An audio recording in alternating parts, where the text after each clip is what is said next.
Have you ever noticed how the deepest conversations, the ones that tug at your soul, don't happen in boardrooms or loud dinners, but in whispers, in the quiet, late at night, behind closed doors, almost like the truth itself is something to be hidden, like speaking it too loudly might crack the facade we all pretend to believe.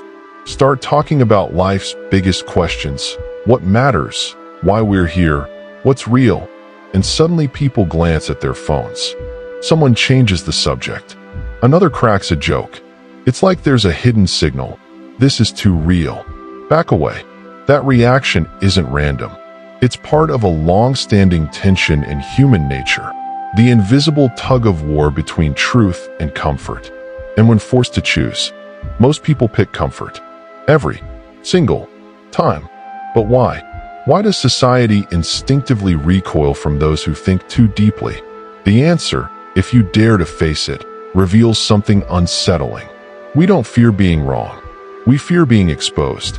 From the beginning of civilization, thinkers who dared to question the script got punished, not for being incorrect, but for being inconvenient. Socrates was executed not for lying, but for asking questions. Galileo wasn't denounced for error, but for seeing too much too soon. Turing saved millions, only to be chemically castrated for who he loved. Hypatia was dismembered in the street for teaching math to the wrong audience. This isn't history. It's a pattern. The brighter the mind, the more it unsettles the room. And society, like a frightened animal, lashes out at what it doesn't understand. But here's the twist. Persecution isn't the main enemy. The real threat to deep thought is far more subtle. It's the unbearable discomfort of being mirrored. Imagine turning on a flashlight in a dusty attic. Suddenly, the room everyone thought was fine looks filthy. That's what deep thinkers do. They don't just bring light. They reveal the dust. And no one likes being shown what they've learned to ignore. Let's look at 3 of the most uncomfortable truths deep thinkers expose. 1. The illusion of busyness. We've confused motion with meaning, activity with achievement. Most people would rather stay busy than ask why they're doing what they're doing. Because if they stop and really think, the silence might scream. 2. The addiction to certainty. We're addicted to being sure, even if it's wrong. We would rather cling to a comforting lie than wrestle with a complex truth. Uncertainty terrifies us, so we build belief systems like bunkers, not bridges. 3. The theater of social status. So much of life is performance. Who we are at work, online, even in our own homes, is often a carefully curated persona.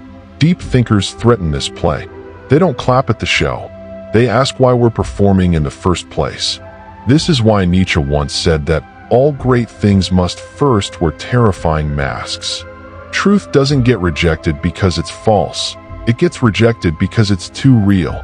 Now let's peel back the curtain on 3 psychological traps that silently keep us shallow, without us even knowing it. Trap 1. Cognitive ease bias. Your brain is a master of efficiency. It uses 20% of your body's energy, so it's constantly cutting corners. It prefers information that's simple, familiar, and easy to digest, even when it's wrong. This is why we fall for catchy headlines, simplified narratives, and shallow slogans. Why deep, layered arguments feel boring or too much. You've probably seen this in real time. Mention a complex idea and watch someone's eyes glaze over. It's not rudeness, it's biology. But if truth requires effort and effort feels like danger, what happens to society? We become a culture addicted to ease and allergic to depth. Trap 2. Tribal affirmation addiction. We are wired for belonging. When someone agrees with us, we get a dopamine rush, the same reward as eating chocolate or hearing applause. So what do? We surround ourselves with people who think like us. We follow accounts that echo our views. We block, unfollow, and cancel anything that causes discomfort. The terrifying result? We don't just form tribes, we build echo chambers. And here's the kicker. Even when our beliefs hurt us, we hold on to them, because they keep us safe inside the tribe.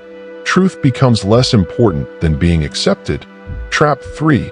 The backfire effect. This is the mind's deadliest defense mechanism. When faced with evidence that contradicts our beliefs, we don't adapt, we attack. We double down, dig in, rationalize, defend.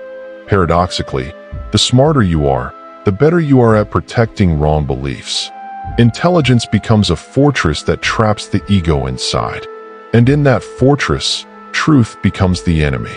And now, in the modern age, these traps aren't just natural, they're weaponized.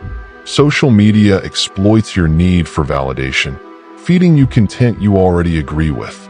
Education systems prioritize memorization over wisdom because wisdom can't be tested on a Scantron. Workplaces reward charm over challenge because disruption is uncomfortable. And what's the result? Philosophy gets reduced to Instagram quotes. Original thought is rebranded by influencers who don't understand it. And those who dare to think deeply get dismissed, demonized, or worse, ignored. But not all is lost. There's a different path. And one 19th century philosopher saw it clearly. Arthur Schopenhauer, grumpy, brilliant, and decades ahead of his time, offered 3 survival strategies for deep thinkers in a shallow world. 1. Strategic isolation. Stop waiting for applause from those who can't hear the symphony. Some thoughts are too raw for the crowd. History's breakthroughs often happen in solitude, not because genius requires loneliness, but because truth requires focus. Silence isn't absence. It's a crucible. 2. Cryptic communication. Hard truths are heavy. If you throw them at people, they duck. But wrap them in metaphor, story, humor, and suddenly people listen. Plato used dialogues. Jesus used parables. Even Orwell used fiction to scream the truth. If you want your ideas to survive, don't shout them, encode them. 3. Long-term thinking. Van Gogh died poor. Kafka begged for his work to be burned. But time has a way of rescuing truth from the rubble. What's dismissed today might be gospel tomorrow. Your role is not to be understood now, but to be right when it matters. So now let me ask you something personal. What truth have you been avoiding? Not because it's wrong, but because it's too real? The next time you feel that tension between what's true and what's comfortable, pause. That's not discomfort. That's growth knocking. Every leap in human progress started with someone called a fool, a heretic, a lunatic. But that's the price of seeing clearly in a blurry world.